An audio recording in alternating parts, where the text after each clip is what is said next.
नमस्कार, मेरा नाम जय कुमार है और आज हम पढ़ेंगे यूरोप में राष्ट्रवाद का निर्माण।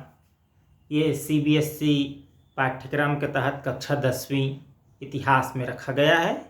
तो आइए जानते हैं। पहले जानते हैं यूरोप के संबंध में कुछ बातें।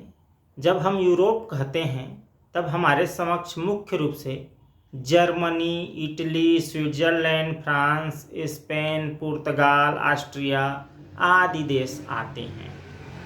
किंतु ये देश 18वीं सदी में आज जैसा है वैसा बिल्कुल भी नहीं था। उनकी सीमाएं अलग अलग थीं, शासन तंत्र अलग अलग थे। आज जैसा देखते हैं ऐसी न तो उनकी भौगोलिक स्थिति थी और न ही राजनीतिक स्थिति थी। तो कहीं कहना चाहिए जर्मनी, इटली, स्विट्जरलैंड को खास करके ध्यान में दें तो कहीं राजशाही थी, कहीं डचियों का, पुर्तगालियों का वहाँ प्रभाव था, कैंटनों में बटे हुए थे और जिनके शासक स्वायत्त क्षेत्र के थे। अलग अलग शासक के अलग अलग क्षेत्र थे। कोई शासक हार जाता तो दूसरा शासक आता तो क्षेत्र में परिवर्तन भी आ जाता। और दूसरी बात देखते हैं तो पूर्वी और मध्य यूरोप, जिसमें हम रोमानिया, हंगरी आदि को ध्यान में रखें मुख्य रूप से, तो उसमें निरंकुश राजतंत्र था। बिल्कुल ही प्रजाओं का उस पर हित ज़्यादा नहीं देखा जाता था। आगे बढ़ते हैं। इन क्षेत्रों में कोई सामूहिक पहचान नहीं थी, सांस्कृतिक एकता नहीं थी, भाषाएं अलग अलग थी तो भाषाई एकता भी स्थापित नहीं हो पाती थी, जातीय एकता भी नहीं होती थी। भाषाओं पर थोड़ा और कहें तो कुलीन वर्ग के लोग जर्मन बोलते थे और कुछ लोग इतावली भाषा में बोलते थे। हंगरी में आधा लोग मैग्यार तो बाकी लोग बोलियों का इस्तेमाल करते थे। अब देखें तो इसमें और दो बातें मुख्य रूप से देखते हैं। खेती करने वाले लोग प्रायः दूसरों के अधीन रहते थे। खेती जो करते थे वो दूसरों के अधीन, खुद के खेत नहीं हुआ करते थे और एकता का कोई ठोस आधार ही नहीं हुआ करता था। तो क्या करें, एकता का एक सूत्र ही था वहाँ शासन तंत्र चलाने में कि सब जनता लोग, सम्राट के प्रति निष्ठा थी जनता की, यही एकता का सूत्र था। तो फिर प्रश्न क्या है? प्रश्न है कि राष्ट्रवाद और राष्ट्र राज्य का विचार कैसे आया। तो इसमें देखते हैं, चलिए समझते हैं। पहला पॉइंट हम देखते हैं कुलीन वर्ग और नया मध्य वर्ग। यूरोप में सामाजिक और राजनीतिक रूप से कुलीन वर्ग का दबदबा था। तो ये कुलीन वर्ग क्या है? ये लोग, कुलीन वर्ग के लोग शहरों में, बड़े बड़े हवेलियों में, बड़े बड़े महलों में रहा करते थे। उनका सारा जीवन यापन शहरों में हुआ करता था और सारा आय का स्रोत गांव में हुआ करता था। बड़ी बड़ी ज़मीनें इनके पास, बड़े बड़े जायदाद सब गांव में होते थे और ग्रामीण इलाके में। और वहाँ मजदूरों से, वो जो किसान थे वो उन लोगों से काम करवाते थे और सारा आय बटोरते थे और शहरों में रहते थे। ये था कुलीन वर्ग। और ये लोग फ्रेंच बोलते थे, आपसी वैवाहिक संबंध रखते थे एक कुलीन दूसरे कुलीन से, और ये शक्तिशाली थे। किंतु जनसंख्या में ये लोग बहुत कम हुआ करते थे। ये जो कुलीन है, कुलीन वर्ग के लोग जनसंख्या में कम होते थे। और जो सर्वाधिक जनसंख्या थी वो जो है कृषकों की थी। कृषक लोग ज़्यादा मात्रा में जनसंख्या में रहते थे और कुलीन वर्ग के लोग बहुत कम। लेकिन संपत्ति देखें, ज़मीन जायदाद देखें तो कृषक वर्ग के पास करीब करीब नहीं के बराबर और कुलीन वर्ग के पास सारी संपत्ति कहें एक तरह से। तो ऐसे में कहना चाहिए बड़ा विवाद भी होने लगा आगे चल करके। पश्चिम में, ये तो पश्चिम एशिया यूरोप की बात ने अभी तक किए ही नहीं थे। पश्चिम यूरोप में कृषक जो है किराएदार होते थे। वो एक तरह से हमारे तरफ जो जमींदार कहते हैं, पहले कहते थे, वैसे जमींदारों के की जमीन को किराए में लेकर कृषि करते थे और अधिकांश हिस्सा वो जमींदार ले जाता था, कुछ हिस्सा जीने खाने के लिए इनको मिलता था कृषकों को। और पूर्व और मध्य में तो एक प्रथा चली भूदास। भूदास माने एक तरह से जमीन के लिए दास हो जाया करते थे। खेती किसानी करने के लिए, अन्न उत्पादन करने के लिए, आजीविका के लिए उन लोग खेती किसानी करने के लिए ज़मीन लेते थे, तो एक तरह से उनका वो दास हो जाया करते थे। अधिकांश हिस्सा ज़मीन का मालिक ले जाया करते थे और इन लोगों को कम हिस्सा मिलता था। आगे पश्चिमी और मध्य यूरोप में औद्योगिक उत्पादन और व्यापार में वृद्धि होने लगी धीरे धीरे। तो इस प्रक्रिया का परिणाम क्या हुआ? इस प्रक्रिया का दो परिणाम हुए। श्रमिक वर्ग का उदय हुआ, एक और वर्ग का उदय होता है मध्य वर्ग के साथ साथ श्रमिक वर्ग का। पहले दो वर्ग हम पढ़े थे, किसान वर्ग और मध्य वर्ग, कुलीन वर्ग। तो ये एक मध्य वर्ग में कहना चाहिए कुलीन वर्ग पढ़े थे और किसान लोग उनके दास की तरह काम करते थे। अब एक मध्य वर्ग का उदय हुआ व्यापारियों का वर्ग का, और एक श्रमिक वर्ग हो गए। तो श्रमिक वर्ग तो कृषक वर्ग के उसमें आ गए, और ये व्यापारियों लोग सेवा प्रमुख और वगैरह वगैरह को मिलाकर, व्यापारियों को मिलाकर, इस तरह छोटे छोटे उद्योगपतियों को मिला करके एक वर्ग हो गए मध्य वर्ग। और इस तरह से वहाँ की स्थिति, यूरोप की स्थिति थी। अब आते हैं दूसरे बिंदु पर, उदारवादी राष्ट्रवाद के मायने।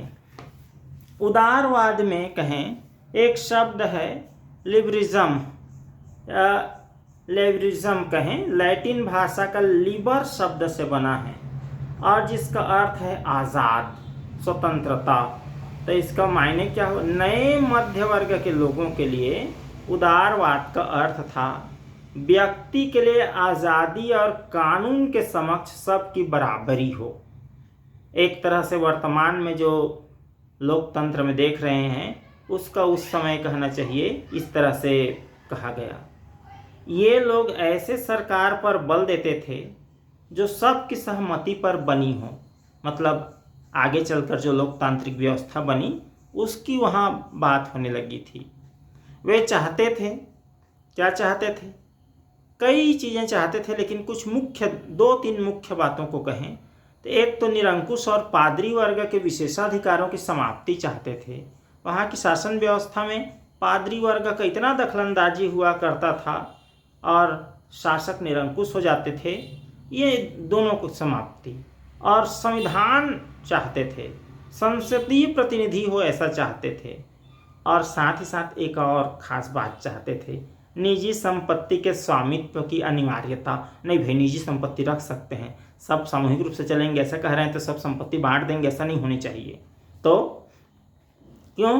क्योंकि इन लोग जो चाहते थे वो तो गरीब वर्ग को शामिल किए नहीं थे, मध्य वर्ग के लोग सब चाह रहे थे। तो सबके मताधिकार के पक्ष में भी नहीं थे इन लोग। जैसे आजकल सारे लोग 18 वर्ष से अधिक के उम्र के लोग भारत में मतदान करते हैं, वैसे वहाँ नहीं चाहते थे। केवल संपत्तिवान पुरुषों को ही मतदान का अधिकार हो ऐसा चाहते थे। मतलब उनके वर्ग के लोग एक सरकार चुने, अब बाकी लोगों के क्या पूछनता है, पड़े रहने दो, काम करेंगे, ऐसा करते थे। और महिला और गरीब लोगों को मतदान का अधिकार ही नहीं। अच्छा, गरीब वर्ग को नहीं था, लेकिन वो जो संपत्ति रखे हैं, कुलीन वर्ग हैं, मध्य वर्ग हैं, उनकी जो महिलाएं हैं उनको भी मतदान का अधिकार नहीं था। उनको क्या करते थे, या तो शादी विवाह नहीं हुआ है तो वो पिता के संरक्षण में माने जाएंगे, अवयस्क मानते थे, और शादी हो गई तो पति के अधीन मानते थे, और मतदान तक का अधिकार नहीं हुआ करता था। अब ये तो सब विसंगतियां हो गई।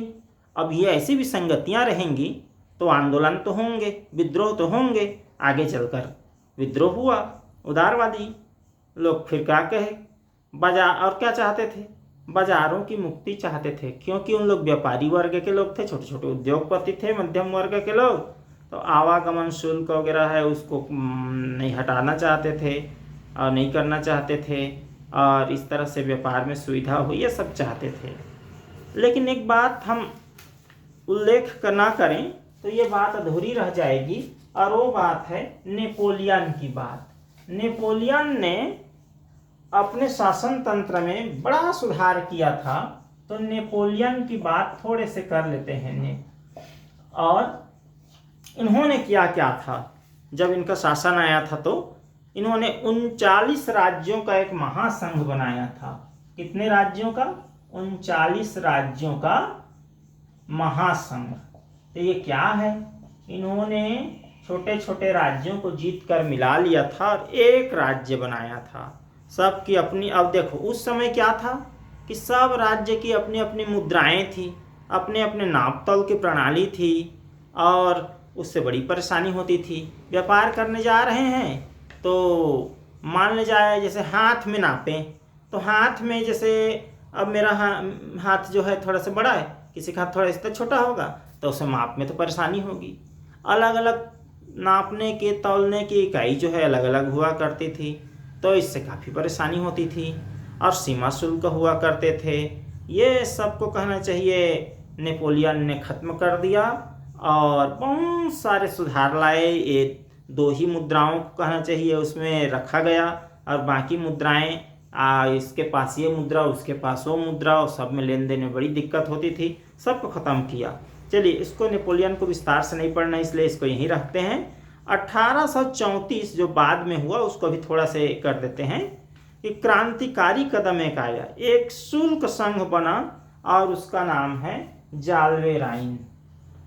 जाल्वे राइन ये नेपोलियन ने किया था, उसी का एक तरह से उसको मानते हुए अधिकांश हिस्सों को, और उसमें सुधार करते हुए एक नई कहना चाहिए संघ की स्थापना की गई, जाल्वे राइन की। और ये इसने कहना चाहिए सीमा शुल्क को हटा दिया पूरी तरह से, मुद्राएं केवल 2 कर दिया, और पहले 30 से अधिक मुद्राएं प्रचलित थीं, और साथ ही साथ आगे चल करके जब पढ़ रहे हैं उसके और आगे चल करके रेल लाइन वगैरह बिछेंगे, और उससे काफ़ी सुधार और होने वाला है, और व्यापारिक रूप से कहना चाहिए, राजनीतिक रूप से तो होंगे, व्यापारिक रूप से भी काफ़ी महत्वपूर्ण साबित होगा। अब हम तीसरे बिंदु पर आते हैं, 1815 के बाद नया रूढ़िवाद। तो नया रूढ़िवाद क्या आ गया? 1815 में नेपोलियन को हराए थे ये कई राज्य के लोग मिल करके, और तो उन लोग ना क्या चाहे, नेपोलियन को तो हरा दिए। नेपोलियन अच्छा काम कर रहा था, बहुत सारा सुधार कर रहा था, और तो उसको कहना चाहिए हटा दिए इन लोग, युद्ध करके हरा दिए। तो क्या क्या कहना चाहिए इन लोग किए, क्या हुआ, कैसे हुआ? तो वे शासन में आ गए जिन लोग हराए थे, तो वो क्या करने लगे, राजतंत्र को फिर से बहाल करने लगे, चर्च की सत्ता को उनके कहना चाहिए दखलंदाजी को बढ़ाने लगे, सामाजिक ऊंच नीच की भावना को प्रशासन में स्थान दिया जाने लगा, संपत्ति और परिवारवाद को बनाए रखना चाहते थे, और इस तरह से कई चीज़ें चाहते थे जो एक तरह से ठीक बात नहीं थी। 1815 में ब्रिटेन, रूस, प्रशा और ऑस्ट्रिया ने मिलकर नेपोलियन को हराया था। तो इसके प्रतिनिधि यूरोप के लिए एक समझौता करने के लिए वियना में मिले। वियना कांग्रेस कहते हैं, या इसको कहें वियना संधि। वियना संधि, इसको अंग्रेजी में कहें तो ट्रीटी ऑफ वियना।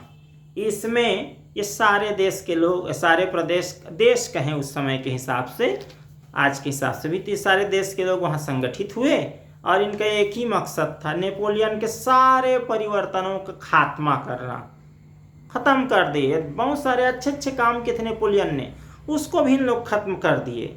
इसलिए इनको कहना चाहिए एक नया रूढ़िवादी कहते हैं। तो क्या क्या किया गया? देखिए बताता हूँ, 5-6 चीज़ें मुख्य रूप से बता रहा हूँ। फ्रांस की सीमाओं पर कई राज्य बना दिए गए। क्यों बनाए? क्योंकि फ्रांस जो है इन राज्यों को जीत लेगा तब तो आगे बढ़ेगा। वो आगे ना बढ़े, आगे आक्रमण ना करे, आगे अपने राज्य का विस्तार ना करे, इसलिए कई राज्य बना दिए। नीदरलैंड राज्य की स्थापना कर दी गई। प्रीसा को पश्चिम सीमाओं पर कई इलाके दे दिए गए कि इसमें भी आपका शासन रहेगा करके। ऑस्ट्रेलिया को उत्तरी इटली का नियंत्रण सौंप दिया गया कि उधर आपका नियंत्रण रहेगा, आप देखेंगे उत्तरी इटली को। नेपोलियन का एक अच्छा काम किए, क्या? नेपोलियन का 39 राज्यों का जो संघ था उसको इन्होंने बरकरार रखा कि नहीं ये रहेगा, ठीक है, बढ़िया एक संघ बन गया करके। यही आगे चलकर कहना चाहिए राष्ट्रवाद के उदय का एक स्तंभ भी बनेगा, अप्रत्यक्ष रूप से कहें चाहे प्रत्यक्ष रूप से कहें। इस सब के साथ सबसे बड़ी बात क्या थी? उन राजतंत्रों की बहाली जिन्हें नेपोलियन ने बर्खास्त कर दिया था। सारे राजाओं को फिर से शासन में ला दिया गया, कई कदम पीछे हो गए, और ही इसके साथ ही नई रूढ़िवादी व्यवस्था कायम करना इनका मुख्य मकसद हो गया। तो ये सब रूढ़िवादियों को, सामाजिक भेदभाव को, धार्मिक रूप से कहना चाहिए लोगों के जो दबदबा में है उन लोगों का महत्व ज़्यादा दिया जाने लगा, उनका दखलंदाजी होने लगा, और तरह तरह के लोगों का कहना चाहिए इसमें दखलंदाजी होने लगा, तो निष्पक्ष तो हो नहीं पाया। तो इसका परिणाम क्या हुआ? शासन व्यवस्था निरंकुश हो गई, बुरी तरह से निरंकुश। आलोचना इन लोग बर्दाश्त नहीं करते। कोई नाटक कर दिए, थोड़ा भी सरकार के खिलाफ लगने लगा तो उस पर बैन कर दिए, प्रतिबंध लगा दिए। सरकार विरोधी कोई भी छोटी मोटी गतिविधि हुआ, सरकार विरोधी मतलब उनके विरोध में कहने की हिमाकत किसी ने की तो उनको जेल में डाल दो। सेंसरशिप लाया गया, और ये सेंसरशिप जो है अखबार पर तो बुरी तरह से टूट पड़ी सेंसरशिप। थोड़ा से भी समाचार कि नहीं भाई ये जो शासन वाले कर रहे हैं ठीक नहीं है, थोड़ा सा अच्छा नहीं है, अखबार ही बंद करवा दो। किताब कोई लिख दी, ऐसा लगा कि ये जो सरकार के खिलाफ थोड़ी भी बहुत भी बात हो गई, जो सच बात है उसको भी कर रहे हैं, तब भी किताब पर प्रतिबंध लगा दो, लेखक को जेल में डाल दो। नाटक आदि पर नियंत्रण, प्रेस की आज़ादी तो आज़ादी ही नहीं रही।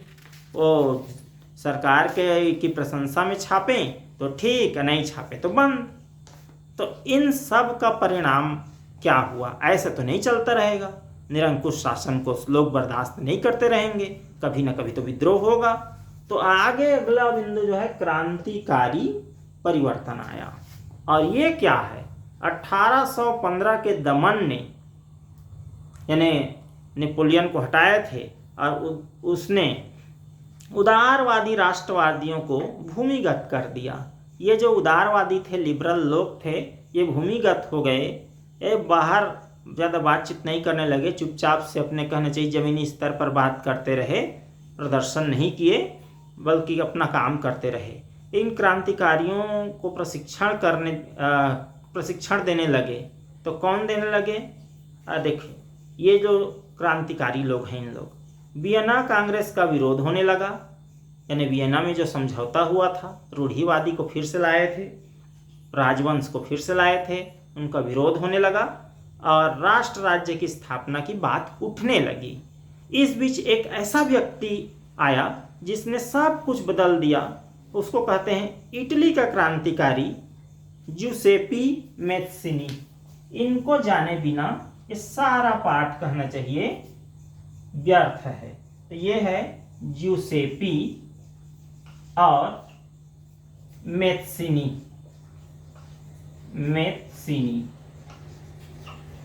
तो ये जो है 1807 में इनका जेनेवा में जन्म हुआ था। कार्बोनारी के गुप्त संगठन के सदस्य बने, लेकिन कई इन्होंने क्रांतिकारी कदम उठाए तो 24 साल की उम्र में उसे बहिष्कृत कर दिया गया और उसने 2 भूमिगत बहिष्कार के बाद इनके बहिष्कृत हो गए। उसके बाद 2 भूमिगत संगठन की स्थापना की। मार्सेई में यंग इटली, क्या किए?